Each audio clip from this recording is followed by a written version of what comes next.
Spurs Kings TV. It is Marlon back this week, hosted 2-week hiatus due to commitments. Even though I don't blame everyone on the panel. I blame the ref though. But we are back. We are back, and we're back with, as we always say, VAR and everything else Premier League. Anyway, let me bring out the person who's been missing for the last couple of weeks, because he's been with Martin Yo. He's been living life with everyone else apart from us, and it's been a dramatic couple of weeks for us Spurs fans. Chris, how you doing? I am good, mate. Refreshed. I've been to Cyprus. I've been to see Martin Jarl. I'm all good. Ready for some arguments. Let's bring it on. Come on. Before we carry on, we just have to let people know. Look, they can see you and they can hear you. My Spurs Kings royalties came through, so I've upgraded my laptop. Good. Hey, who did you nearly touch for the other week? And I had to have words. My last laptop absolutely died, so I had to get a new one. But yeah, as we are. And then the guy that's now, I'm starting to see him on Spurs Kings TV a bit too much. I think he's starting to ditch me as well, He's starting to, sway towards Ash a little bit, isn't he? But big welcome, co-host Mitch. You good? What's going on, bruv? Yeah, I'm all good. Never that. Monday nights, 9:30, I'm here regardless. To be fair, you're the only one who's been constantly available. No matter who asks, no matter what it is, Monday, 9:30, it's the pitch. Always. But big up to Glenn as well, Savak, who became a member 4 days ago, but it's only let me know. But big up to Glenn, whether he's in the chat tonight or not, but big up. It seems like Stocky, even though, he's manager, I told him, is worse than Ange. Didn't want to believe me at the time. I know, Chris, there's actually managers worse than Ange. Don't believe it. Yeah, I don't believe that either, to be fair. I thought Stocky would do this next week, pretending his Wi-Fi is all out and stuff after the Tottenham West Ham game. I'll be doing that next week. Mate, battle for 7th, 8th. But, yeah. So, Mitch, how, Eddie Howe's back? How you feeling? Feeling good. I've been saying third for a very long time, and it's getting closer and closer and closer. Everybody looked at me like I had 3 heads when I said it the first time, but I've been sure of it since pretty much the start of the season. In fact, I said at the start of the season we'd finish third. I just had the wrong 2 teams above us. Don't you think you can finish second, Mitch? Nah, that's bridge too far, that one. Too far. What about if they beat Paris, though? They might. Nah. If we had beat Villa, I would potentially be looking at that second spot still, but no, I just don't. Play them, right? And they've got Liverpool away. Yeah, we've got Brighton away, Chelsea, them away, and then Everton at home. Yeah, so we haven't really got an easy 4 either. They're winning at Anfield, trust me. They're winning at Anfield. That's it. Liverpool done. But if we go to the Emirates and beat Arsenal again, Arsenal fans don't even want to be seeing me, because that's 4-0 in games this season. So I'm going to be on smoke if that happens. As long as your midfield is the main 3, I think you could do them again. I think we could. And it feels weird to say, going to the Emirates saying I think we could beat them again. It's just an odd thing for a Newcastle fan to be confident about, to be honest with you.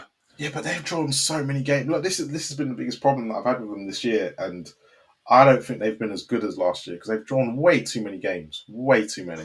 Yeah, their points tallies like miles off from what it was last season, so they've been a completely different side. But over the years, away to Liverpool, away to Man City, away to Man United, and away to Arsenal were the games that we didn't even think about winning. We just ripped them off at the start of the season instantly, because we never ever win. We never used to win at them places. And now we're at the point that if we do start picking up points there, we're looking at potential Champions League and above type of thing if we start picking up points in them 4 away games. Interesting. Chris, are we just waiting for the season to be over? It's such a weird end to a season, isn't it? Because, obviously we all want to win a trophy. We've got the worst manager anyone's ever seen. I'll be honest. Of course, I want to win a trophy, but I genuinely think bit devalued for me. Of course, I'll celebrate. I'll love it. I haven't seen us win anything for ages, but just so the connection's not there, is it, with the club? No. And this is the thing. Once he cupped his ear, he was done.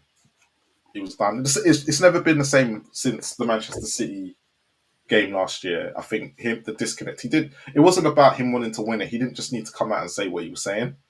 And kind of, that was the media that were, because a lot of Spurs fans would have taken the win that day. I know a lot of people will see people celebrate, but would have taken the win. We it weren't down to us whether City won the league or not, but it helped them in the process. But the relationship between us and him has never been right. Yeah, I agree. It's completely the whole Chelsea thing just kind of messed it all up. I agree. I tell you what, just talking about Arsenal and that, I don't know if we'll have time to get onto this, but I reckon one topic we could discuss is this one of the most boring Premier League seasons ever? Like, there's not been a title race, there's not been a relegation race. I know there's a bit going on for Europe, but there's not been a lot on it come the end of the season, really, is there? But anyway, we can part that maybe if we get time for it later on. Yeah, but everyone will blame VAR for that. Just blame VAR for everything. Yeah, why not? Where's the referee's fault? But let's get into as I've said it. Let's get into VAR because we've got 2 weeks worth of games to go through. Because to be honest, they didn't really give us much last week, and then they decided to ramp it up a little bit this week. Yeah. But the first one I wanted to look at was, if Stocky ever joins, he can stay at the bottom. So there was 2 sendings off against. No, was there 2? There was 1. Was there 2? 1, yeah, there was one. This is Bournemouth Palace, isn't it? Bournemouth Palace, yeah. And is it Richards got sent off? Yep. And Alex Scott literally did the same thing minutes before, if I remember correctly. It wasn't long before, yeah. It wasn't long before, and should have been booked for the set. And he probably should have had a second. Where do you sit on this, Mitch? Pretty much exactly what you said. I feel Alex Scott should have got his second yellow, and Richards rightly got a second yellow. Right, Richards is a clear second yellow, whereas I think Scott's been ever so slightly more, a little bit. I want to say clever's not really the right word, but he's been a bit smarter about what he's done. He's sort of caught up with him a bit and lent into him, where Richards has not even bothered going with him and pulled his arm. So that's always going to be a yellow card.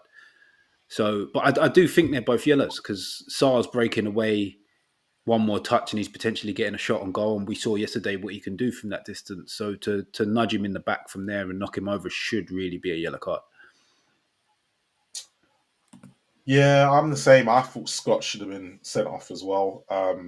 It's just unfortunate how the refs got it majorly wrong. I don't know, but it was. That's the only thing I disagree on. I don't think it's majorly wrong. The fact that he said when he sent off one and not the other, you kind of go, you're not being consistent enough, and you're in the same game. But for me, they're 2 completely different scenarios. Like Richards isn't trying to go with Clever; he is literally just trying to pull his arm. Whereas Scott has caught him up and lent into him. So I can see why they're different decisions. But when you watch them back, they're both yellow cards.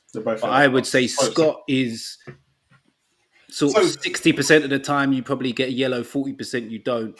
Whereas Richards, 80, 90% of the time you're getting a yellow where 10, 20% you're not. So we're probably saying the Richards one is correct, but the Scott one is incorrect, yeah?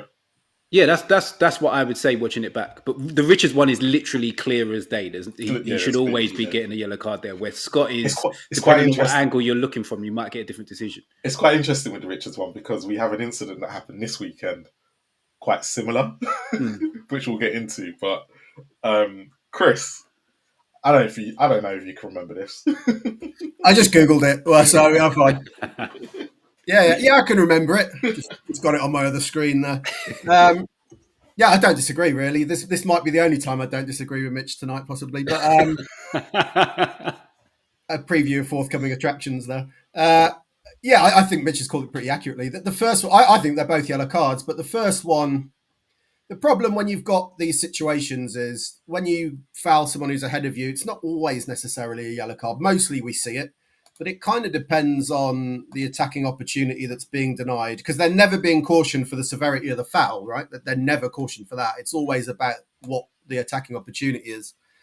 And I guess if I'm looking to give, I think it's Sam Barrett, the ref, a little bit of, try and do a bit of a defence. The first one, I don't know, was it Sarr who's fouled? He's just running straight into a load of Palace players. So it's actually a bit further up the field than the one that Richards gets sent off for. I think it's a yellow card, but I'm trying to sort of find some defence for the referee there. I think he's just decided to be a bit lenient. And then the other one, yeah, it's further out, but Mitch is right. There's no attempt to play the ball. And also there's an overlap. The Bournemouth player has got a clear overlap on the side of the player who gets fouled. So the attacking opportunity there is a lot clearer, I think. So it would be pretty bad if he didn't caution for that. But on balance, I'd agree. I think the expected decision, it would be a yellow card for both of them, really, to be honest. So you actually agree? If the ref's got it wrong, then they should have sent him off. See, I don't always agree with the referee, you know. All right, let's go to the next one. The next one, this one was quite interesting considering he had an incident. I don't think it was against the same team, but he had an incident quite similar. So it's Pedro got sent off for this, didn't he? If I remember correctly now. Elbow. I'm not sure if he got sent off for the elbow or the kick out, to be honest. I think, if I remember correctly, it was the elbow. He did a little bit of both at the same time. He did a bit of both, at the same time. Yeah. To be honest, I think they got this one spot on. Where I said they got the last one, I think as we said they got the last one wrong, and they should have probably sent him off for the intent. I think they got this one spot on, and you're probably right. It's probably the kick out as well that doesn't help him. I think he's starting to get a reputation. Pedro. He is 100%. As soon as I saw that he'd got a red card, I didn't even need to see the instant. I was like, he's done something stupid. Yeah. Like instantly thought it, because there was the time he swung the elbow, the time he just randomly ran and jumped into the keeper. There's a couple of things that I feel he's got away with this season, and this one he's sort of, like we said a minute ago, he's had a double go at I can't remember who the defender is here, but he's had a double go Collins, at him, sort of think, give him a little swing with the arm and then kicked his leg out at him. So yeah, it's silly. It's just a silly thing to do. It's these Brazilians, isn't it? Because him and Cunha at the moment. What's going on with them? Everybody needs a bit of a madman though. And I think Cunha's just mad. I actually think Pedro's a dickhead. Like, I think that's the difference between the two. But yeah, I suppose he is Brian's best player as well, though. He's like, and he's been at Watford. So he's probably learned something from Troy. Can't say I'm complaining. He's now suspended for the weekend, so it makes our task ever so slightly easier. Hey, mate, it's coming into Danny Welbeck territory, mate. He always scores in August, September, and then April, May. And then that's how he spreads out his goals. Well, he's already knocked us out the FA Cup, so I'm hoping we can get a bit of payback on Sunday, I think it is. But yeah, we both agree this is probably the right decision, yeah? Yeah, I believe it is, yeah. Chris? It's relatively straightforward. I think broadly speaking, most red cards come, in my opinion, as a reaction to something. So with this, slightly different to this one, with the serious foul play, the studs up things, you watch that they come from either a miscontrol usually. It's not just usually out the blue. So something happens, like a player miscontrols it, then lunges in. This one here, there's a bit of grappling and it's a reaction to that, right? So these things don't come from nowhere. So that's why as a ref, you always have to watch for that kind of secondary reaction. And he's being sort of held, there's a bit of grappling going on, isn't there? But you can't lash out like that. So it's a fairly straightforward one, really. He's always, the expectation would be sent off. I don't think it's anywhere near as bad as the one he got away with a few weeks ago, by the way, which was outrageous, I thought. But yeah, agreed. But yeah. Well, you do have to be careful. I think you're right. I don't know if he's that sort of player. That's one of the phrases I hate. But the more you get done for this kind of stuff, you are going to get a reputation. Yeah, that's the problem, isn't he? Because he's the more and more often it's petulant things that he's getting done for. It's not actually for a tackle or anything like that. He's getting done for stupid stuff like this, which in this league is always going to be a problem. Yeah. Also, these days with VAR, what's the point? I always wonder that. How stupid can you be? Yeah, it's just silly. I don't see how anybody thinks they're going to get away with anything, let alone kicking out or anything like that in this day and age. It is just stupid. It's just frustration, I guess, that gets hold of you in that moment. You don't think about it. You just lash out, and then you're done for. And I think his reaction as soon as the red card comes out tells you that he knows he's done for. Right? He's just like, just wanders off, doesn't he? Is that fair play? All right. So again, all in agreement. Bloody hell, what's going on here? Is this, Yeah, I know. We're sync. Maybe we need sync. We need sync. Oh, let's get to the next one. So, this one. Jesus Christ. Now, this is obviously the angle that the ref will show. Mm. He obviously got sent off for it. But I don't know. I'm not sure. I don't know. I think because it was slowed down and you see this image will tell you it's sending off. But if you see it in real time, I'd probably go for one of those orange cards scenarios. As I thought, it was the 32nd minute of the game, and this happens to Saka a lot. And I'm going to say this quietly, but he's a very good player. Yeah. This is going to happen to him quietly. Like it would have happened to Ginola and all them lot back in the day. It would have happened worse because you were allowed to get away with a lot more back then as well. I just feel like this was a mistimed tackle, and probably. I don't even think it's a tackle. I think the lad's just running and he's just sort of like overstretched. Stretched, yeah. It didn't feel like a tackle. Yeah, I think he's very, very unfortunate. But this image to me means you have to send him off. Like, it's literally just this image.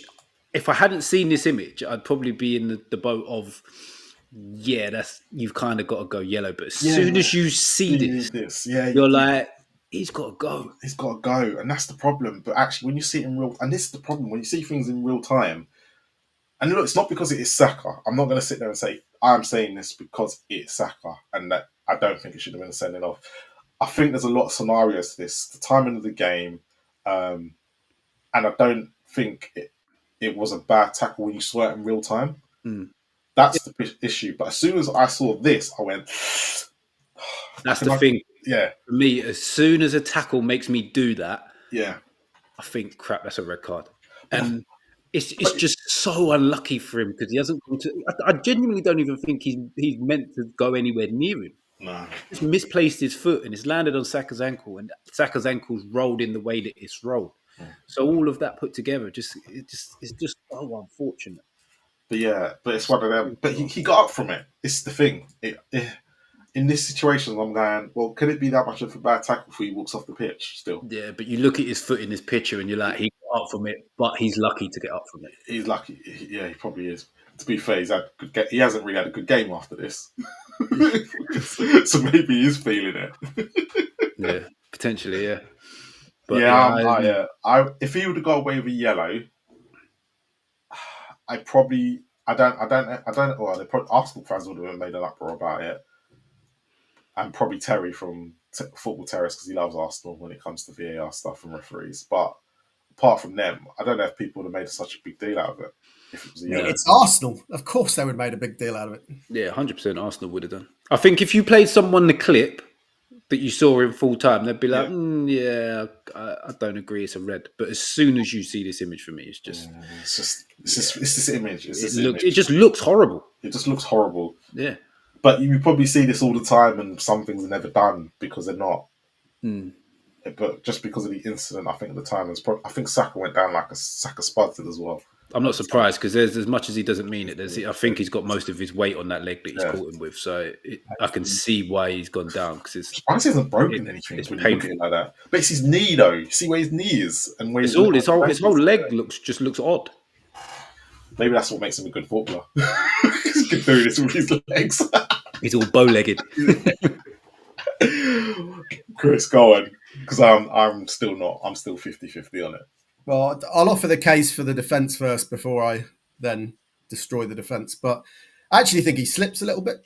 So I'm not 100% sure there's much intent there. But as will probably be a theme of some later on things that we look at. You're backing yourself up here. Yeah, it's kind of irrelevant if he slips or intent, really. It doesn't really matter. Yeah. So I've got a bit of sympathy for him. Like, I don't think it was a malicious challenge necessarily. But the first thing you're taught on the referee course is that your first duty is the safety of the players, right? And I think if the message in football is that that's okay, it's not a red card, it's a yellow card offence, then I think that's a dangerous route to go down. I mean, that could have been a season ending. I could have snapped his Achilles easy.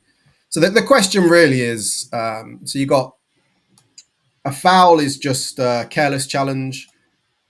Yellow card is reckless. And then if you've got potential to seriously injure an opponent, then it's a red card, right? And I've got to be honest, like forgetting Arsenal, Spurs, biases or whatever, I just think you've got to send players off for that. We've seen a few this season that are sort of similar. I remember the Cole Palmer one against Leicester early in the season on Cole Palmer that wasn't sent off, and we all kind of agreed that he should have gone. That was probably a bit worse because it raked his studs down the back of the leg. But ultimately, the potential for injury is the same. It's probably the most vulnerable part of any player's body, I guess, the Achilles. Yeah. So you've got to protect players against that, especially players like Saka, who, like it or not, and I don't, but he's a really good player. We've got to protect players, and that sort of thing has to be punished with a red card, in my view. Can't argue with that. It's one I just can't argue. Even though I still think it was a orange, I just can't argue. I mean, let's be clear. It can be a red card, and the player can still be a bit unlucky, right? Because, like I said, intent is kind of irrelevant. So it doesn't have to be a malicious, horrible challenge to get sent off these days. Maybe 20 years ago, 30 years ago it did, but that's not the way the laws are anymore. Yeah. All right, next. Explain this one, Mitch, because I can't remember it. I don't. Right. So I can't remember. I think it's probably Tielemans has played it over the top. Watkins has made a good run across Shah. Shah's not even bothered to go with him, really. He's just dragged him down. Heart in mouth stuff for me. We was already looking to get battered at this point, and I thought Shah was going to walk. Personally, I think the only thing that's potentially saved him is the ball bouncing straight through to Nick Pope. But I was still very worried he was going to get sent off because, as you can see from the picture, it looks like Watkins is cleaning on goal. But like I say, the trajectory of the ball and the speed that it was moving and how quickly it got to Nick Pope has probably just about saved Fabian Schär here. So what do you think it was? If you were looking at when you saw it in real time, and when you see it back, do you think he should have been sent off? I think it's more taking Newcastle head off. I think it's more red than it's not. So I feel that if the referee sends Schär off on the pitch, it doesn't get overturned. And I think it's right on the border the other way. Like literally as far as you can go before they overturn it. Yeah, I did see this. I would have had no complaints if Schär got sent off. Yeah, I did see this. I did wonder why he didn't get sent off, and I do agree with you. I think it's, if the ball never bounced Nick Pope, that's the only thing that saves him, because Nick Pope is right on the edge of his box. Yeah. So even if he then decides he needs to come a couple of yards and head it, it's Ollie Watkins. He's favourite, it's Ollie Watkins. Yeah, so Pope's always favourite to win the ball. I feel, which saves Schär from getting sent off. That's the only thing that saves him. He's stupid here, lazy. And it summed up our performance, really, because we were like that across the pitch. We were just lethargic, lazy and slow. And this moment summed it all up. Yeah, I'm with you. I saw it and I was like... Because when you said it in the group, I was like, what's he talking about? And when I watched it back, and I was like, oh, yes, that makes sense. And I thought he should have gone. Yeah, I thought he was going to go. I genuinely thought he was going to go, and I would have just sat there and gone, "Schär, you idiot!" And would have had no complaints about the referee and whatsoever. Yeah, I was a bit confused. I'm not sure why he hasn't walked, but Chris, go on, because I'm baffled to why he hasn't walked for this one. Yeah, so I haven't actually seen it, and disgracefully, the Sky Sports highlights haven't got it in. I was just having a look. So, but the way that you guys have just explained it gives me the answer, really. So the guy, for denial of obvious goal scoring opportunity, they've either got to be in possession of the ball or definitely going to get, I say definitely, like a very high degree of certainty that they're going to get to the ball first, right? And you've both sort of described a situation where you're not sure whether he's going to get to the ball or Pope's going to get to it first. So from a refereeing point of view, the second you've got that doubt, I don't know if he's going to get to it, that instantly reduces it from a red card to a yellow card.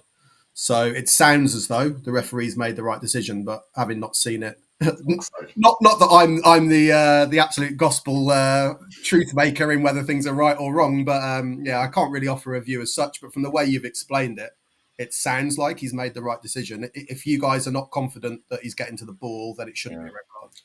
do you know what, sweet? You just said something. I'm pretty sure. When you go onto the Sky Sports on the box highlights compared to when you watch it on YouTube, I'm pretty sure there's a lot more on the Yeah, it might be. box than there are, because I remember last time me and Stocky were arguing because he said he watched it back and he weren't in there, and I said I swear I watched it and saw it, and you've just said exactly the same thing. When I saw this on the Sky Sports highlights on the box. I always watch it on the box. I never watch it on YouTube. Yeah. No, it's not on. It's only 3 minutes long, the highlights, which is tough when you've got to get 4 Villa goals in, right? Yeah. Sure. Hey, imagine 5, yeah. Trying to banter other clubs is all I've got left. Okay, so it's a yellow card for you on this one, so we'll go to the next one. I'm trying to rattle through the ones that were last week, just go through them quickly.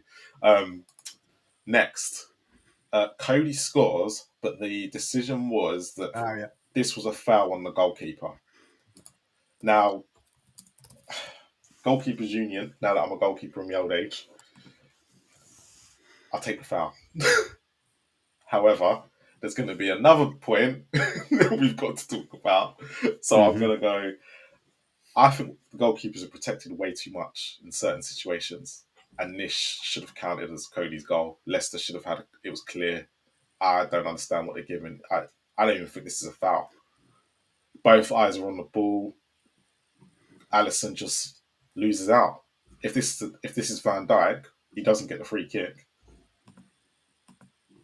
Yeah, I really agree with that, to be fair. And I think the goalkeepers are overly protected, way overly protected. And look, yeah, I wish they hadn't won last week because then we would have been battered yesterday. But yeah, I'm not too sure why what they thought here. Why the goalkeepers protected so much is more the question in these situations. Because I always put it in.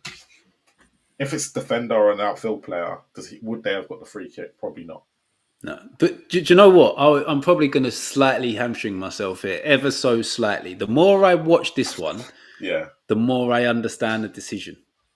I think I understood the decision because I don't think I like it. Yeah, I genuinely do not like it. I think goalies are way too protected. We should be, but in this situation, it's Alisson is stood ready to jump, and the Leicester player comes over and nudges him as he jumps. And that is the only thing that's different to the one that we're going to see in a little while, is that which player sort of initiates the contact. Yeah. And that is the only. But I still feel, as a goalkeeper that can use your hands in these situations, nudge or no nudge, you should still be claiming the ball, and you should not be as protected as you are.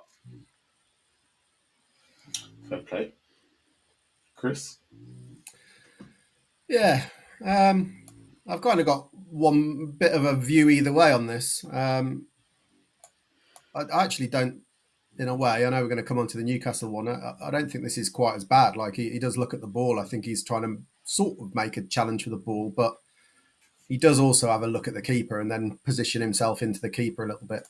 So I can see why the ref's giving it. I think this is one where if the referee had allowed that to stand, I don't think VAR would have got involved because the contact on Alisson's not massive. I think there's a strong argument from the Leicester point of view that he is making a challenge for the ball because you can see in that still there that he's looking up, right? And if it was two outfield players there making that challenge, would the defender get a free kick? I'm not so sure he would, really. I think the keepers do need a slightly higher level of protection because you're more vulnerable if you're jumping with your arms in the air to being knocked off balance, and it's all about safety and all that kind of stuff. But I don't really think there's a massive amount in that. I think it's very soft. I can see why he's given it. And again, we'll come up a little bit on the Newcastle one about where the players are looking.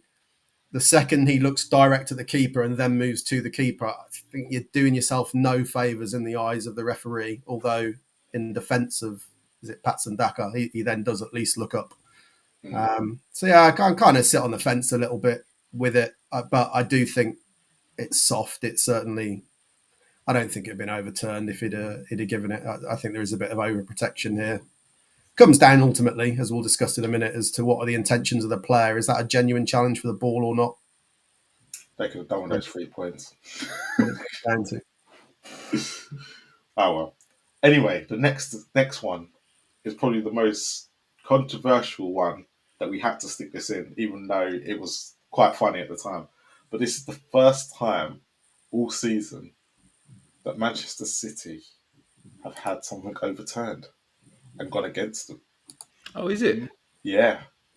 I didn't know that. Yeah. It's the first time in the league this season that they're the only club that hadn't had a decision overturned that went against them. This was the first. That's crazy. Fucking crazy. I couldn't believe it. Wow. So, a lot of people were saying at the time when this came through that this wasn't a penalty. However, I've looked at it a few times and I've gone, you know what? It's when the angle from behind, it's a collision, it's an accidental collision, but he catches him. I don't know what the rule is behind that when it becomes an accident. And that's the bit I was confused in myself, and I thought, I've been with Chris for so long, why don't I know this? So for me, he catches him. It's just whether there's no intent. It is literally an accident. So I'm going to go with I'd give the penalty. I would give the penalty. Me. Mitch? I have to agree.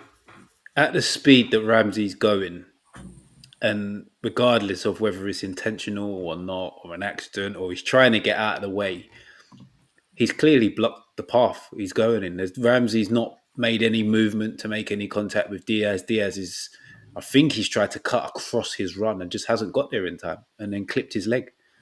And yeah, he's tried to make himself look a little bit innocent by putting his arms up and pulling his legs out and all stuff like that. But the fact is, he's just misjudged it wrong in the first place. And even him trying to correct it, he still made contact with Ramsey. Yeah.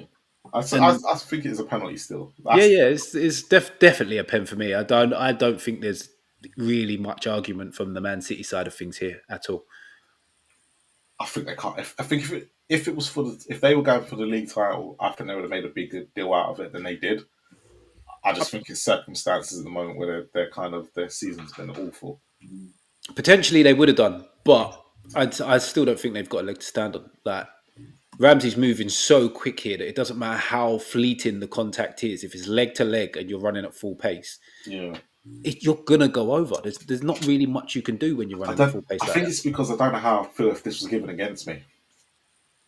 As a defender, if I was actually Diaz, I would be annoyed it was given against me because he's done everything he possibly can to get out of the way. Yeah. But the problem is he's already made the mistake. Yeah. And that's where the problem comes from. As a Newcastle fan, if this was given against Newcastle, I'd have no arguments. Like, it's a penalty. You can't really judge it either way. I'd be frustrated as a player giving it away and annoyed. Yeah. But once you watch it back, you'd be like, actually, yeah, that's a pen. Probably, yeah. I'm not. But yeah, for it to be the first decision this season to go against Manchester City to be overturned, just couldn't believe it. Yeah. Considering how crap their season's been as well, this was just. But yeah, it is what it is. Chris? Yeah, I just don't understand the discussion on this. To be honest, I just look at it and go, it's just a penalty. Like honestly, I don't get it. I don't get why Guardiola was going mad. He's just not played the ball and he's made contact with the man. I mean, it's a pretty straightforward one for me. I think that maybe the lack of controversy, if you were on the day, Guardiola was going mad, but they scored a stoppage time winner, didn't they? So yeah, so he forgot all about it. Yeah. It then isn't the rant in the interview after the game, right? Yeah. It doesn't matter. But yeah, I'll be honest, that of all the things we're discussing today, I'm possibly the most puzzled by this. I just think it's a penalty every day of the week. The reason why I had to bring it in, I think, it was a little bit. Everyone was a bit. I remember everyone was going penalty, no penalty. It's the worst decision. When I saw it, I was like, "That's a penalty for me." But then it was more of the case of it's the first one that was not given against Manchester, overturned against Manchester City. We have to discuss. Yeah, see, I'm always a bit defensive of that in the sense of as a statistic, that doesn't sound right, but you need to look at the actual. Like, if people are going to offer evidence and say all of these things didn't get overturned against City, then all right, that's a bit of a discussion, because statistics throw up anomalies, and it's like Spurs. To be honest, we haven't. All our fans will go, "Oh, we've been given one penalty or whatever it is this season." Well, I don't really remember us having things where I thought, "Oh my god, it's a penalty." We haven't. That's just the way football is, right? Sometimes you just don't, it's just the way it goes. So I don't know. I mean, it doesn't sound. One of the teams has to be the team that's had the least overturns against them, and this season it's City. It's not a Big Six bias. That's utter nonsense, because if you look at the numbers, then the sort of the Sky Six, as some fans like to refer to them as, they're kind of distributed across the whole thing. So this Mate, season, it won't be the Sky Six soon, because we're going to be taken out of that. Newcastle are going to be thrown in. we'll be one of the biggest teams in the Championship in a couple of years. So. No, we won't. We won't go that far. We'll go get a decent manager next year. But finally, we're finally at this weekend. Finally. Yes. Let's get into it. Oh, what the fun? 1 second. Hey, has it changed on your screen? Yep. Okay, it's changed on mine now. I saw this. I couldn't stop laughing. The goalkeeper's made a hash here. A real hash. Yeah, I think this is where me and Chris are going to disagree, because I am baffled of how this is given as a foul. I do not understand it whatsoever. It goes back to the whole Alisson and Daka thing. It's exactly the same for me. If this is the defender, it doesn't get given. Again, I don't know why I'm going against the goalkeeper union here. But I don't even think it's the same, because the contact's the other way round here. Bruno's pretty much stood still, and the goalie comes out to claim and completely messes it up. Like, completely messes it up. And then it just hits Bruno and goes in. So I just don't get it. I'm confused. Like, Bruno can't disappear. He can't just move out of the way. Like, and he hasn't made...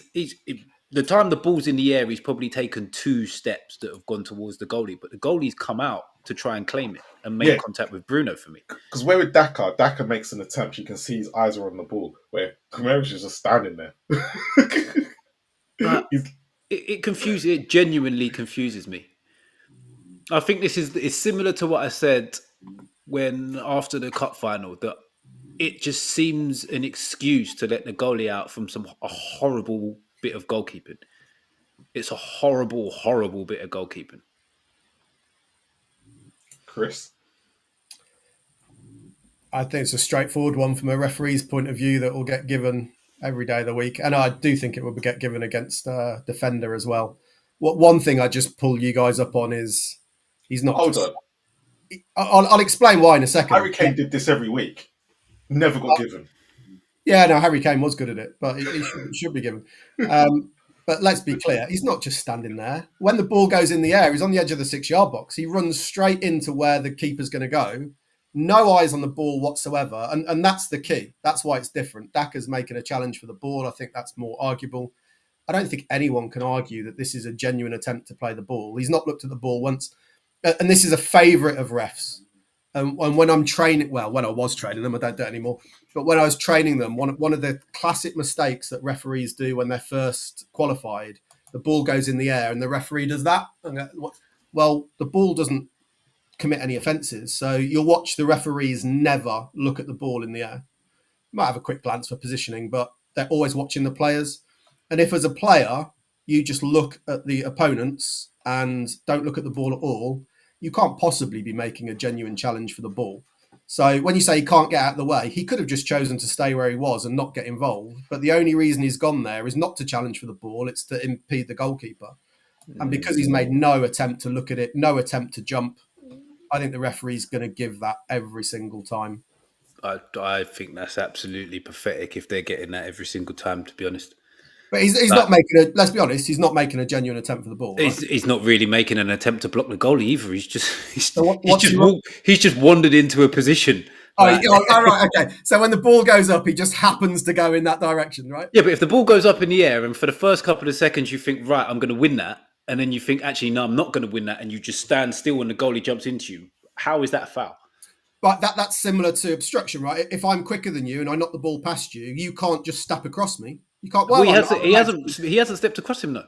He's ran in directly to where the keeper's going to jump. The couple of seconds before and at the point of contact, the movement is from the goalie towards Bruno, not from Bruno towards the goalie. But he's deliberately gone there to impede. He's made no. You're attempt. making an assumption now that he's deliberately gone there to impede him. Well, I'm just making based on fact, right? He's moved in and made no challenge for the ball whatsoever, and he's impeded the goalkeeper's jump for the ball. So it's pretty clear to me. I think the referees, honestly, keepers should get this at all. Because of the referees, what we look for in those situations, it'll get given every single time, I guarantee. Because he doesn't even know where the ball is. He's just looked at the keeper and gone, I'm going to run there because that's where the keeper is, and that's what's done him. Where I would have sympathy, if he was stood there initially when the ball went up, and then this happens, I think that's fair enough. He's entitled to stand there. It would have been offside, so it wouldn't have really been. All right, but then you're just destroying the discussion, aren't you? What's the point? The point is about the nature of the challenge. If he'd have been stood in a position naturally before the player developed, and the keeper does this, then that's just a part of. He's allowed to stand there, but to run there deliberately, just looking at the keeper, not knowing where the ball is, he's deliberately positioned himself to make it impede the goalkeeper's challenge for the ball. Which is exactly what he does. I still think it's stupidly soft. The ball loops up in the air like that. What you're basically saying is you either have to win it or it's a foul. No, you have to challenge for it. He's made no attempt whatsoever to challenge for the ball, is he? YouTube short tomorrow. Interesting. Do you know what? I need to watch it again because if Chris, if what you're saying about Bruno is correct, you watch him when the ball goes up in the air, he's on the edge of the 6-yard box. Then I would agree with you. However, when I looked at it real time, and this is what I have to go with because when I looked at it real time, clear and obvious. But I'm a player. I'm looking at it as a player point of view, not a ref point of view. So it's going to be interesting to see what angle you come from, and you might be like, I think you are correct. If the referees are looking for that, and that's what they're looking for, then Bruno's going to get done every single time, or any other player is. But okay, interesting. That's about an interesting one. I would say on the Kane point, Kane, and going back even further for a Tottenham reference, Teddy Sheringham were masters at having half an eye on the ball, but really just impeding the player making the challenge, right? Kai Havertz does it all the time. Yeah, and it should be pulled up, really. Arsenal fans used to go mad going, Harry Kane's making a back for the players. And kind of, they were right, really. It's dangerous. It was dangerous, yeah. He wasn't the only one. There was a couple of strikers that did it, but Kai Havertz is the one that, I think it's Kai Havertz that does it now modern day without Kane being it. Interesting. See, my favourite thing, you'll see some referees doing this as well on the pitch, maybe. If you see them pointing to their eyes and doing that, they're basically saying, look, you're not looking at the ball. If you're not looking at the ball, you can't be making a genuine challenge. So wouldn't that lead into there being like 10 penalties a game, though? Because the amount of defenders you see defending a corner that are just looking at the man and grappling, as soon as that ball's kicked, it's a foul. Yeah, but until it starts being punished, then yeah, you're right. Out of the first, but why is it any different on a goalkeeper? No, but it should be given. I think from what Chris is saying is that it should be given against the defender as well. Yeah, but it literally never is. And you'd have so many penalties in every single game if it came to the fact that you're not looking at the ball, so it's a foul. I mean, corners are slightly. I'm not disputing it in a way, but corners are slightly different in the sense of the amount of physical contact that's going to happen at a corner makes it very difficult. So you could have zero tolerance on that, which would be fair enough probably, but yeah, you probably would end up with 10 penalties a game. So the game has a way of levelling out expectations of players and managers and that kind of stuff. So at a corner, I think people accept that there's maybe a little bit more contact than there is at other areas, whether that's right or not, but that's the reality of what happens. Was this a penalty or soft? I wasn't sure it was going to be given. I was surprised it was given. In my head, I was sure it was a pen. Only because the same thing I said earlier, in Ciso literally doesn't even try and go with Murphy. He just reaches out to grab him. Yeah, he does. So it should be a pen for me, but I thought it would be one of them because it wasn't given on field. They weren't going to give it. This comes to my whole saying. if he's got a pint and a newborn baby in his hand, does he fall over? I don't think he does. Yeah, no, It's not he enough of a probably grab. doesn't. But like, if Enciso's running with him and he grabs him exactly the same amount, it's not a penalty. And Cisso's been lazy here, similar to the Shah one earlier as well, where he hasn't even attempted to go with him, and he's literally gone full stretch at his first point of trying to grab him The thing with I'd his say arm. is, once he's made a mistake here, and he's given the referee a decision to make, or even the VAR ref, because it's the VAR that gives it. And I think where he's been caught in the wrong side, then you kind of have to give it. But for me, I just thought, I think Murphy was going to go down no matter what. But on the flip side of that, if he doesn't try and grab him, he's never catching Murphy. Murphy's getting on the end of the ball at an angle where he can either shoot or cross. So technically, it's a pretty good goal scoring opportunity. Yeah. So I feel the ref has to give it for that reason. Yeah. You can't stretch out. You can't stretch your arm full stretch and grab onto someone in the box and not expect to get a penny. I think the whole because Ben Johnson would have been sent off 5 minutes before this, 6 minutes before this. So I think that's what's made the decision. They hadn't really set themselves. They kind of were still in a bit of panic mode of what they're supposed to do. It was just coming up to half time. It was just unfortunate, but I actually thought the Ben Johnson one was unfortunate. Not the second one. The second one's just stupid. But the first one, I thought he was a little bit unfortunate to get done for simulation. But this is what happens when you get yellow cards, and then the second one's a blatant one, and then the second one is you going, "Oh, well, I shouldn't have done the first one." But yeah, but I actually genuinely don't think he's trying to cheat to win anything. I think he's sort of anticipated contact and sort of braced himself for it, and then the contact hasn't come, so he's just gone over because he's moving so quick. I genuinely don't think he's trying to buy anything there, so that's why I think he's unfortunate to get the first yellow. Because you see some that are clear, like you see players that are trying to buy free kicks or just trying to cheat, and you don't see anything given. And I don't think he's trying to cheat there. Chris, for you, pen? Yeah, I think it's a clear penalty. However, this is where, if I'm being generous, I'd say it's difficult with the laws of the game. If I'm being a bit more critical, I'd say referees have set themselves up with a problem here because it's applied inconsistently. Which I understand, because do we want just the briefest of grabs to be a penalty? Probably not. So we've heard terms this season about fleeting contact and contact with consequence and stuff like that. But then that opens up a grey area of interpretation and how much consequence has the contact had here. In my opinion, I watched it and I thought it's a penalty. I thought it was fairly straightforward. But we have seen similar examples this season where it's not been given, and that's where referees do open themselves up for criticism. The one that I remember most clearly, it's a shame Stocky's not here, right at the start of the season, West Ham had one on Somerville. I can't even remember the game. It might have been Chelsea, maybe. It was such a clear penalty for me. But referee... Is this the one where he burst into the box and someone basically held like right down by his hand and pulled him? Yeah. And I thought it was clear penalty that wasn't given, and this is where referees I've got some sympathy for inconsistency where referees are showing some learning from situations. So let's say the Somerville one wasn't given, they get together and go, well, we should be giving that in future. So I don't mind that sort of inconsistency where they're showing a sort of progression in interpretation. But with these sort of holding offences, I think we do just see kind of a bit of wild interpretation. You're going to get it one week and then you're not going to get it the next.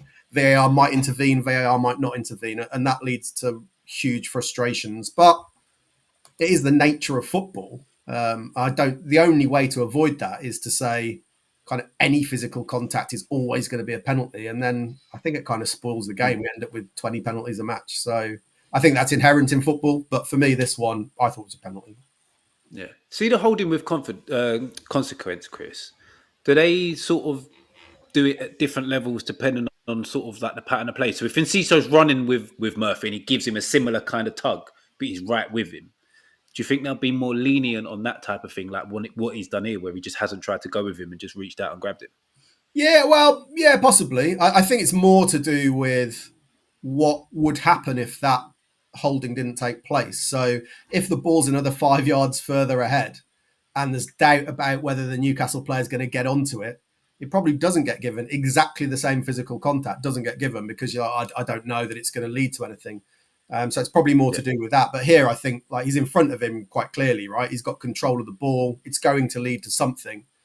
The other thing to add, I suppose, is kind of what Marlon just said. Surprisingly, the pint and a baby is not in the laws of the game, strangely enough. But the principle still exists, right? Is that enough really to make that player go down? I think referees have to consider that. But it's just such wildly open to interpretation, isn't it? And but I don't see how you get rid of it. I don't see how you get rid of that without just having 20 penalties a match, which would be crap. So yeah, you can't. It's impossible to get rid of all of the grey areas. yeah, we're different people, right? I think we've all got a reasonably good understanding of the laws of the game, and we still have discussions like the last Newcastle one where we'll just agree to disagree. The group of referees are no different. They all know the laws really well, but what one person thinks is contact with consequence, another person will go, well, it's not. And that's just, how do you get around that? They're human beings. I did see actually in the week someone say the only way to get consistency, I thought this was quite a clever suggestion. If you feed every example like this that in Premier League history into a database and have a preferred outcome, you could then in a match have AI review an incident and just go back to every sort of similar incident and then come up with a preferred decision. I think that would be a way to get consistency, but then we are going into like the matrix levels of football, aren't we? Which I don't think anybody really wants. But I'm going to link that into what Destiny said here and something that I saw today. So I was scrolling through X earlier and I follow quite a few boxing accounts, and there's an AI boxing refereeing account on there which shows you how punches are scored. And like it shows you in live time that the punch is thrown. It shows you if it's made contact, how much contact is made.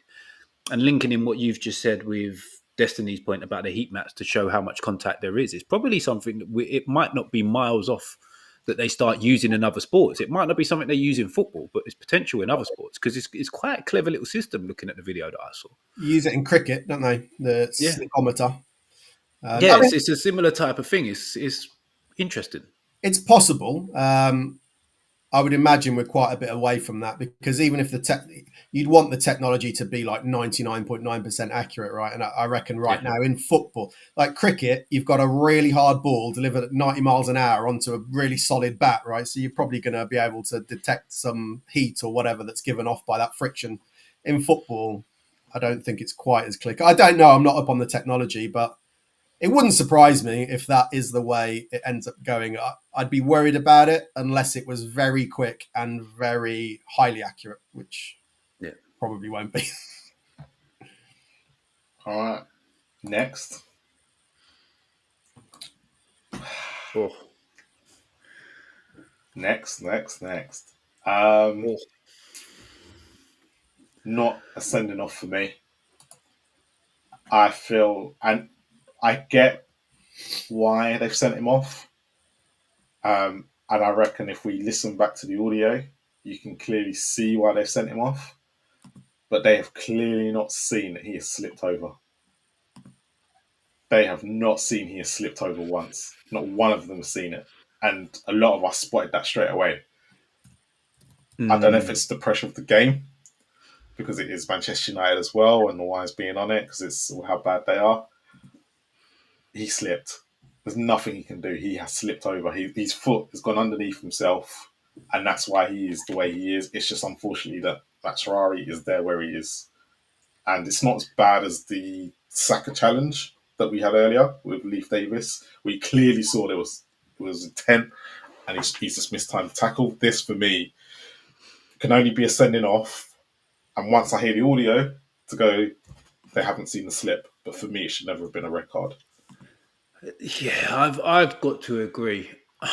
I do believe that kind of by law, they've kind of got to send him off because of where his studs have finished up and all the stuff before that is pretty irrelevant. And it's, I get all of that, but you have to look at the slip. You have to. And I think because the referee hasn't sent him off, I feel like they should just leave it as it is. This actually feels a little bit like re-refereeing the game for me. Whereas some of the other ones don't. It feels I don't feel like the referees actually missed anything here for them to suggest to him to go and have a look and overturn what he's already given. That's my biggest problem with this one. But the thing is, the ref still has a chance because the ref goes to the monitor and he still has a chance to see the slip. So even when he's been shown the footage, he's not gone. But do you not think he slipped here? He's blatantly saying, "Oh, you think I've made a mistake," and he's not seen the slip either. And that's the bit where you go, the ref hasn't even seen it. So two people haven't seen that slip. Well, you hope they haven't seen the slip, because if they've seen it and sent him off, then they need to be like punished. Yeah, because that for me is ridiculous. It was ridiculous because yes, he's looking to go for the ball, but he doesn't. I know he's a striker and we tackle badly, but this you could clearly see was because his feet have gone underneath him and he's ended up that way. Yeah, I just thought, as much as I want to kind of go and say, yeah, he shouldn't be sent off, and I don't think he should be sent off. But we've already spoken about player safety and stuff like that, and he's got two ways of injuring Maswari. If he slides a bit further, he could go over his right leg with his body, and his right ankle could go, Yeah, this or his leading leg could injure his left ankle, and it's like, but this is not. This is one of them moments where you go. I suppose it goes back to the whole when Son got done Angel Gomez. Was it Angel Gomez? It was Angel Gomez. Not Angel Gomez. it wasn't. It was the Portuguese fella. Portuguese. It is Gomez, though, isn't It it? was Gomez. Yeah, I don't know why I had Gomez. Angel Gomez is the little guy that used to play for Man United. Yeah, that's such a good. But yeah, it goes back to that situation. But they rescinded it. Andre Gomez. Andre, there you go. It was A. But for me, I still don't think, when it comes to something as clear as he has slipped, I can't. This is not even about player safety. This is just more the case of, and it's not like he's actually with the other one. You could clearly see it was player safety, and he could have injured him. Where this one, he doesn't really get him. He just kind of he slips and takes him out. It's one of them things. Yeah, this is going to sound like a weird analogy, but has anybody seen iRobot? Where they've got the rules and they can't override certain rules for the other reasons. It's a little bit of one of them. You can't override the player safety rule just because he slipped. Yep. And as much as I feel like you have to, but that's rule number one. Yeah, and rule number 2, 3, or 4 can't override rule number 1 because that's the main rule. But this is the problem that we now have with referees and why people are getting annoyed, because sometimes you need to take and put in some common sense, and common sense hasn't been prevailed yet. Yeah, but then common sense raises too many more grey areas. I don't think I feel like this should not be a sending off, but I feel like if we make sort of reasons of why we can overrule the first law of player safety. Okay, so why is Lewis so many more grey areas then get opened up, which makes it even worse. All right, Lewis Skelly, who got rescinded. But Lewis Skelly got rescinded more because it was like fleeting contact and deemed not as dangerous as thought at the time. If we're going for player safety, he still goes down the back of his leg. Yeah, but no. But this is what I'm saying. You can't sit there and say there's one rule for one, and then they rescind it and go, actually, he should have just been booked. And then you look at a situation like this where Lewis Skelly was intentional. But intent and accident doesn't really come into it, does it? No, but it doesn't matter. This is what I'm saying. It doesn't come into it, but they've still gone and rescinded it, which means that at the time they thought it was wrong. With this, it would be interesting to see if they rescind this. Yeah, because, I don't think they will on this one. It's not, and it's not even about the intent. The reason why I'm using Lewis Skelly as an example is because he's endangering the player safety, and still manages to get rescinded. So obviously there is common sense can prevail. I love that from Destiny in the chat, by the way. Sorry, but that's done me. He's taken that iRobot reference and run with it. Pick up. But do you get what I'm saying? Like, because they've gone and said actually common sense should have prevailed and Lewis Skelly shouldn't have been sent off. Yeah, but I think in this situation the same thing should have happened. I get what you're saying, but it just opens up so many more grey areas for me that I hate to see this as a red, but they've opened it up because they rescinded that Lewis Skelly one, and then there's obviously more. But the reason why I think that's the most recent one, and there's more harm in that tackle than there was in this. But I think they've opened it up and shut it down at the same time. They've opened it up and said, right, okay, from now on, fleeting contact won't be given as a red card. And we won't see red cards for a similar thing for a very long time. If we turn around and say, because he slipped, we'll go against the first law, then there's going to be so many situations where you have to make a judgment of whether he slipped or not. But you can blatantly see he slipped. Yeah, you can on this one, but going forward, if they say if you slip, we can take that away. It doesn't matter if you endanger a player because you slipped. But if you're looking at the next tackle and it's 50-50 of whether he slipped or not, I'm not having it. Someone's got to make a judgment of whether he slipped or not. No, sod it. Unfortunately, that's where we're going to be, and I don't like that place better than the place that we're at right now with this one. Mate, you've been doing the linesman bit too long, mate. Assistant referee. Oh yeah, I've got to say assistant because it could be a man or a woman these days. Sorry, Chris. I know exactly what you're going to say, but I don't agree with you. Yeah, I think I might retire and let Mitch just take over for everything but Newcastle games. But hey, mate, you know it becomes very biased when it comes to Newcastle. Whoa! Hold up. I said Shaw should have been sent off earlier, did I not? Yeah, I disagreed. Anyway, I think Mitch has covered it pretty well. But and actually, he's gone into a discussion which I think is worthy of having. Like, if you want to factor, let's be clear: the law has got nothing to do with intent. It looks at what's actually happened. Now, you can decide whether that's right or wrong, and if you think intent should be factored in, as Mitch just said, you're opening up a whole can of worms about interpretation of has somebody intended to do something or not. This is why it went out the laws. So they just deal with the facts of what's actually happened. And the Lewis Skelly one wasn't rescinded because of intent. As you rightly said, Marley, is like the intent is 100% there in the Lewis Skelly one. It's not necessarily in this. But if we just look at the facts of the type of contact that's made, Lewis Skelly isn't going to injure. Is it Matt Doherty, I think? Maybe that's just luck because Matt Doherty's leg happened to be in the air and he was running past him. Maybe that's just a bit of fortune for Lewis Skelly that it got rescinded.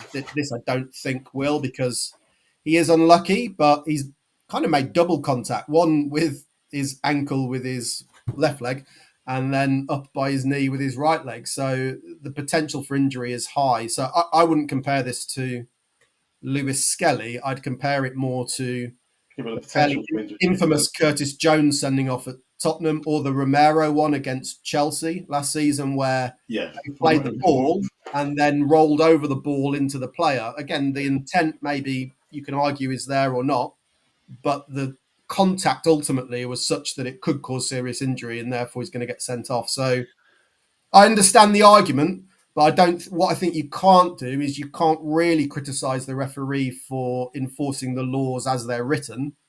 You can absolutely say, well, the laws should factor it. That's a perfectly valid opinion to have, but I don't think really you can criticise the VAR for saying there's definitely a potential here for serious injury and therefore got to protect the players. He should be sent off. That's how the laws are written, and that's why I'm here is to say what the laws say rather than whether that should be the case. That's a different debate, which everyone's entitled to their own opinion. Do you know one other thing that this one does? It makes me wonder even more how the hell Tarkowski was not sent off. Oh, I mean, that was a red card, right? And they've come out and said... that's one where look, I can try and look at refereeing decisions and think, even if I disagree, how have they come to it? But that one, I just look at it and think, let's go to this one. It blows my mind that anyone can look at that and not think it was a red card. What about this one then? What's the difference? Apart from you being a little bit higher, still in danger of the player. I personally think this was more of a red card than the other one. Same game, same referee, same VAR. This tackle at all.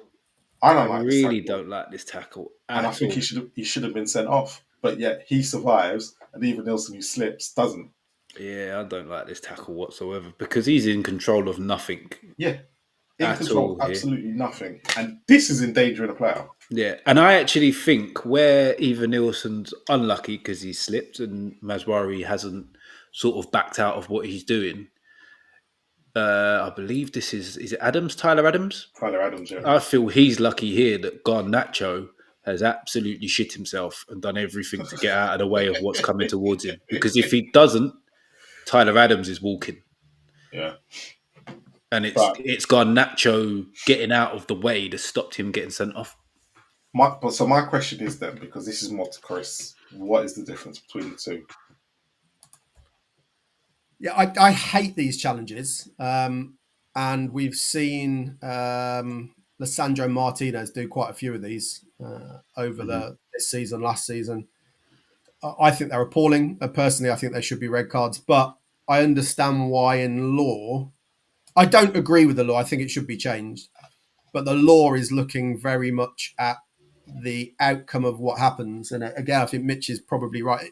It shouldn't be the case that a player needs to stand there and let themselves have their leg broken to get a red card. That's what I hate about the laws. I think it's ridiculous.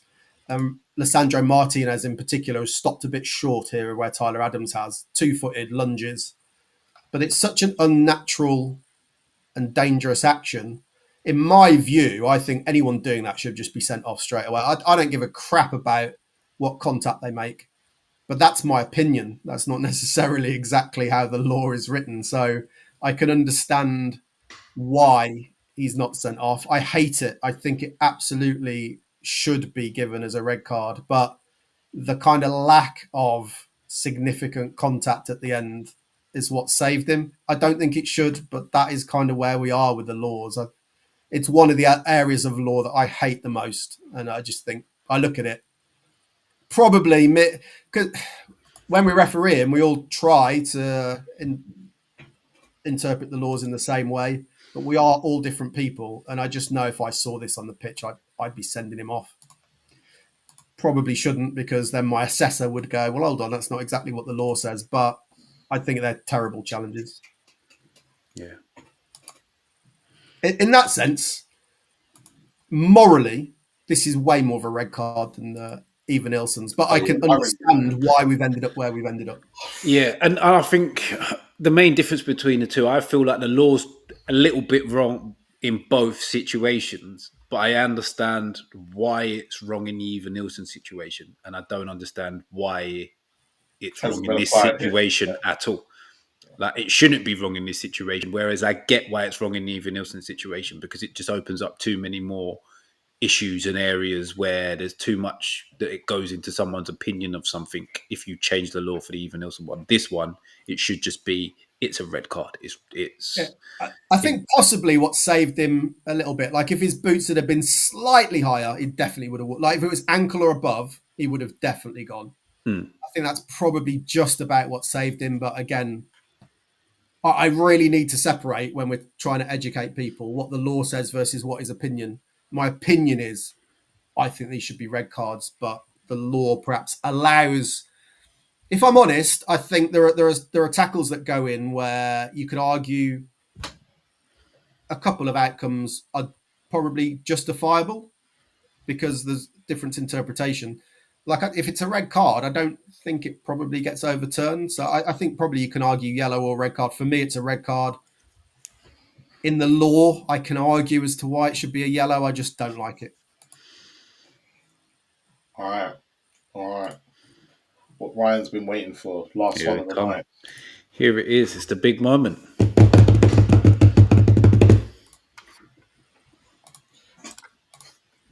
Disgraceful Vardy doing disgraceful things as per usual. Yeah. I don't get how they didn't overturn this. They didn't overturn it, did they? No, he took the penalty and missed. Just desserts. I just couldn't believe it. He took the penalty and missed. But he's done a Harry Kane here, isn't he? He's just sort of, the goalie's come out and Vardy's made sure there's contact. That was like Harry Kane's best trick when going in on one-on-one with a keeper, no? No, bro. I'm not fishing for that one. Goalie comes out, you get off the floor, you hang a leg, and then you have a little roll when you feel the contact. That's all he's done. He hasn't even, no. He hasn't even, I don't think, no. This is God. He's already gone, mate. Yeah, he's already going, but you'd like that wasn't Vardy. even me fishing. But Harry Kane did used to do that a lot, did he not? This is typical Vardy when they won the Premier League of how he got most of his penalties. Yeah, Vardy's brilliant at it. But there's been loads of players who've been brilliant at it over years. Drogba all them years ago used to be brilliant at it. He'd already be on his way down, but he'd make sure there was contact before he finally hit the floor.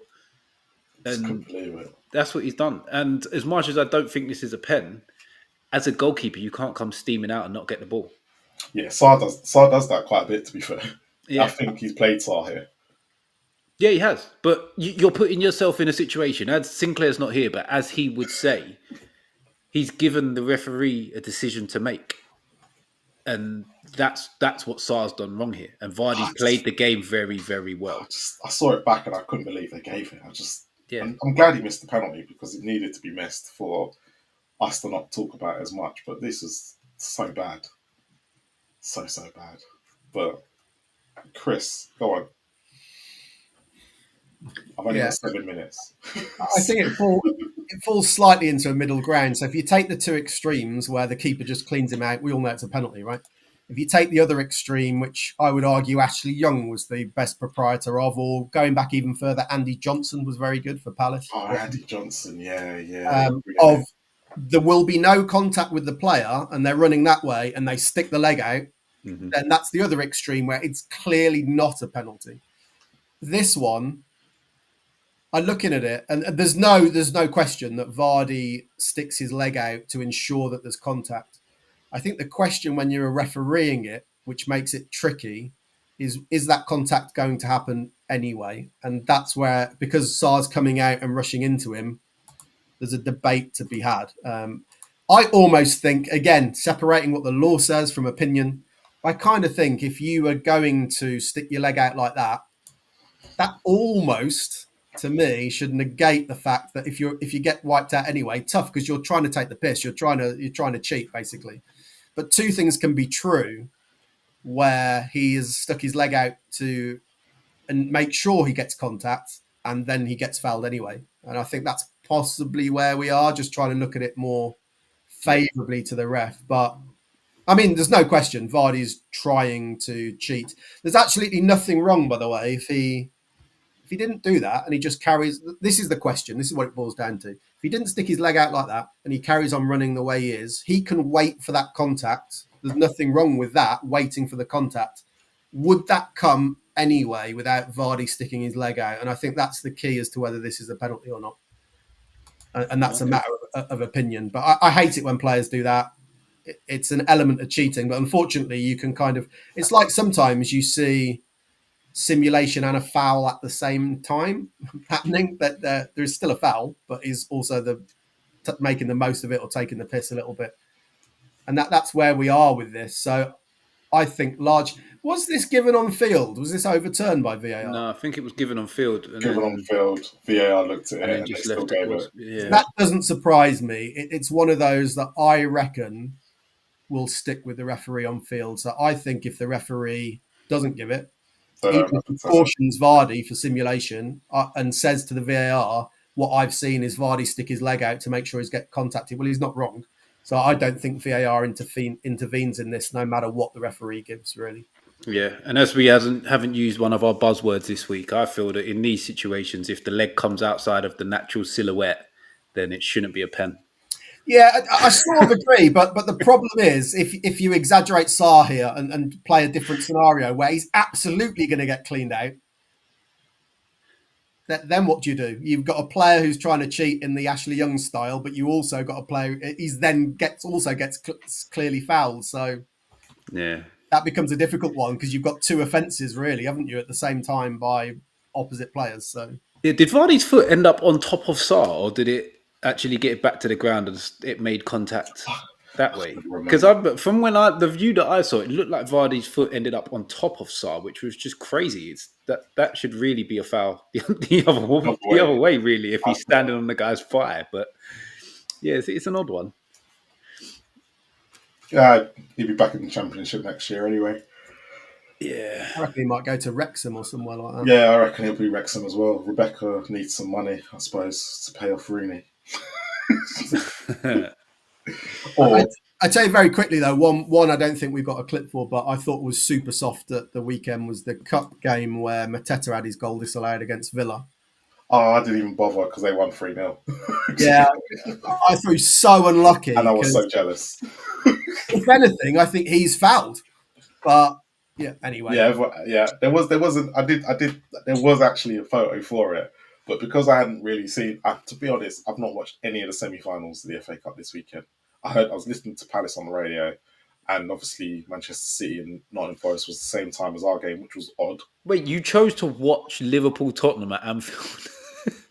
you made a decision to watch that game when there was another game on to watch. Bro, look, when you're watching yourself like being abused that much, sometimes you just have to watch back and see why you got abused, and it is what it is, isn't it? If Nottingham Forest were winning, I probably would have turned it over. But as soon as I saw C had scored, I was like, yeah, game over. Game over. Fair play. So I couldn't watch our game. I was too busy doing my little stalking of ex-Spurs players, going to meet Pascal Chimbonda. Were they playing a game? Were the Legends playing a game? It was, yeah, I mean, call it Legends, mate. It was really scraping the barrel. You had Stuart Nethercott and Brian Statham, who's probably even before your time, and players like David Howells was there. The original Legends team, not the ones that get to take part in the Tottenham Hotspur Stadium games. Yeah, no, this is the one that just goes right. It was just some event for some guy who'd been a club at Hartley Whitney for 10 years. Aussie managed it. They lost 5-1 as well, actually, as it happens. But there you go. Just who we are, mate. Yeah, the ladies didn't get on too well either yesterday. Mate, we are stinking it out in every level. We are sounds like you guys have had a good footballing weekend. The under-18s, I think, won against Charlton the other week. But aside from that, we are stinking out every level this year. Yeah, who was we losing to in the under-18s and suddenly brought it back and then lost 5-4 or something stupid like that a couple of weeks ago? Yeah, Spurs is not a good place at the moment, but put on a fantastic show Saturday night, though. I'll give you that. Yeah, I mean, it was lovely to see the stadium lit up in red with North London Forever. I thought it was great. Lovely. You know what? That was the bit that made me laugh when it panned out and there was red and white going around the top ring. I was like, how have they even allowed red to be put on the colour spectrum? Yeah, well, thank you. Now that was the thing that peed me off more than the North London Forever, because they can't do nothing about that. And I know people, and this is what Daniel Levy sold the stadium for. But his whole thing was, when he built that stadium, nothing red, the cranes couldn't be red, this, that, and the other. How in the world have you put a light show in and had not red taken out? Yeah, the red shouldn't even be a colour that's allowed. Yeah. Like, they should make a compromise and say you can have like a claret or a burgundy, but you cannot have red. He doesn't even do a compromise. Why is it in the palette to begin with? Because you know clearly they could take it out. I saw that and I was like, I'd be raging. It's all about money now. But this is why we wanted him out. This is part of the reason. Like, I don't get why Spurs fans are so pissed, because at the end of the day, this is where we're at with him. But I don't get why. Why would it be red for the boxing? Like, I don't get it. What Ring? What was Ring? Representation for it? Was it Ring? Are they red? Isn't their logo red? Oh, I suppose Ring magazine is red. Yeah. Yeah, it's red, isn't it? And they're the money, I suppose. Yeah. I mean, Spurs fans are at the point where we just laugh at ourselves. We're such a banter club. But the thing is, what made me laugh with it all is that the guy, clearly Arsenal fans, gone in and done that. I can't remember his name. He's gone and done that. Chef Clark. Then he's gone and lost to a YouTuber. No. You know what? I've been making a point of this on X for the last few days, because Vidal Riley, he's a big man. He is now. For me, I'm going to be following his career for being able to beat him, to shut him up, and then to play the Tottenham Hotspur. He's a Spurs fan, so I'm with him now. He's got a fan for life. I've been making a point on X over the last few days, because Vidal Riley's been labelled a little bit with the YouTube lot and the misfits and all of that. He's got a massive influencer following. Yeah, but he has always been an elite. I didn't know he was. I did not know he was. I didn't know he was a YouTuber or a misfit. It was only because I read something that he'd put out this weekend, and I was like, I didn't know you were a YouTuber. Yeah, he built up a massive following. He's very close to KSI, and he's got like a stupidly big following. And everybody seems to think he's crossed over, and he hasn't. He's always been a top-level boxer as he's moved through the years and the stages. But for me, I'm with him. he's got a fan now for life, just for beating up the Gooner at our home ground. Because smashing up Chev Clark. Yeah, because at the end of the day, Spurs ain't doing it. We ain't won out against Arsenal in the last 3 games, so we might as well go boxing. So, but yeah, why Red was ever put in the pallet, that's the thing that got me more. But this is Levy. He'll sell the soul for money, and that's what he's done. Clearly has seen it. Don't know why Spurs fans are complaining. We knew what we were in for. This is why we want him gone. Done. Yeah. Let's get on with getting him gone. So there we go. Anything for any more before I jump ship, or do you not want to lead? Because I got to jump.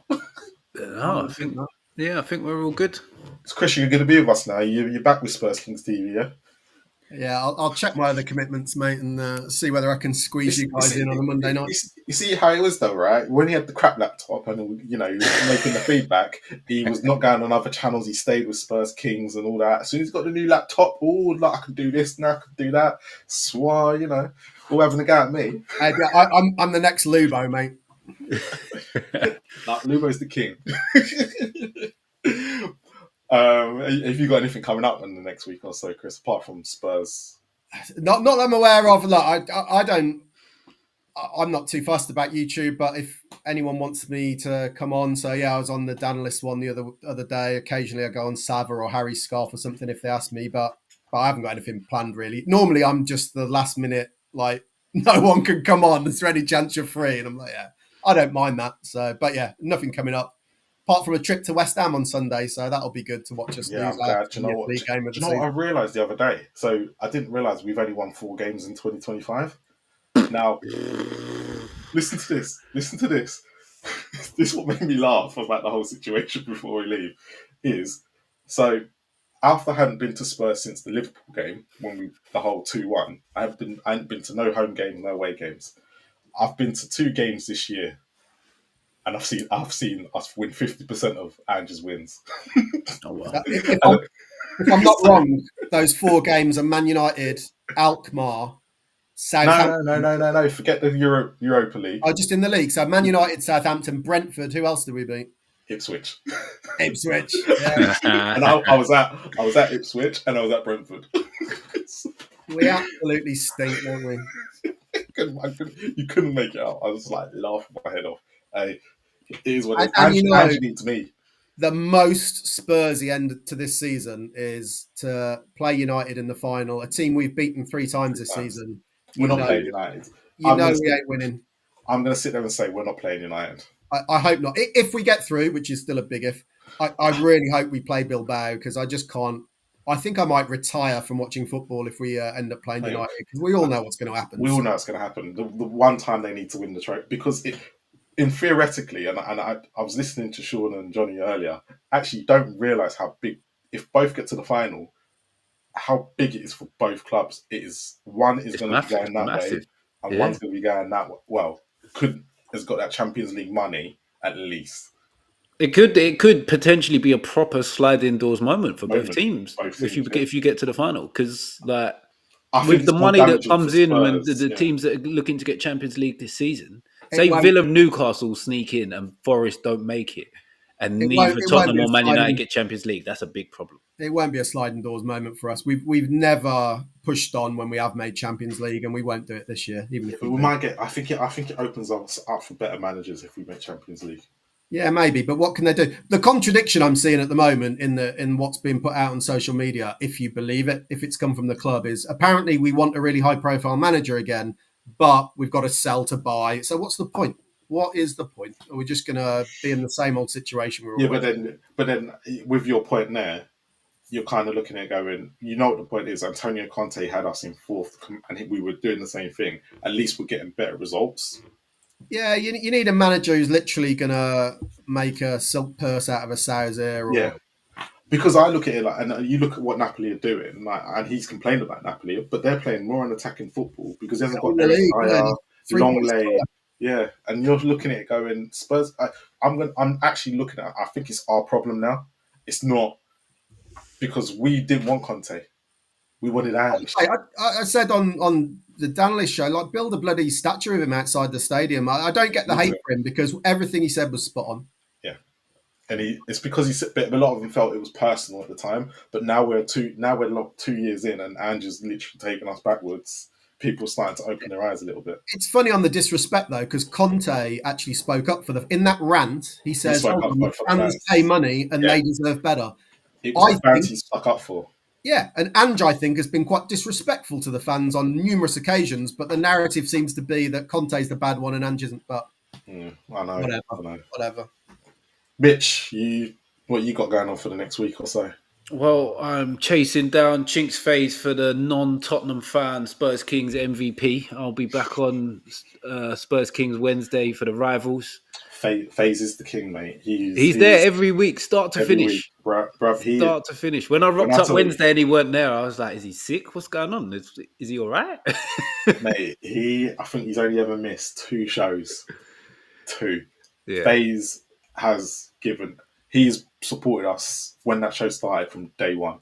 Yeah, no, big him up. He's a funny guy as well. Every week. Big him up. Yeah, every week he's there, and I've got nothing but FaZe for us. He's the one gooner that will actually go, you know what? An honorary Spurs Kings legend, because he's been there from day dot. Him and Preach now. Preach is another one. Preachers. Since Big Preachers come on, he's always there. And obviously Toon. Yeah. I think he's only missed 2 shows as well. So, but all 3 of them have supported Ash and the channel from day dot and literally kept that show going. There's been times where it's only been FaZe and Toon. So, yeah. Might have to join the club, Mitch. Yeah, that's it. I'm joining. I'll be there pretty much every week unless work does something crazy. I'll be on Wednesday evenings, the rivals, and then back to my own channel Sundays. Yeah, see how you get invited Friday. You need to head off, Marlon, because you'll be getting some angry texts from Ricky Sachs in a minute. I will do. But yeah, as always, me and Ash are back tomorrow. I don't even know who's on tomorrow. But normal time. Ash is back Wednesday with the rivals. Please like, subscribe, and comment. And as always, big up the chat as well. By the way, lively tonight. Love it. We love when the chats with us because it brings a debate. So big up. I always forget to big up the channel on Monday, but love you all. Yeah, but big up all. See you later. Have a nice week, and hopefully Spurs and Man United will get for a semi-final.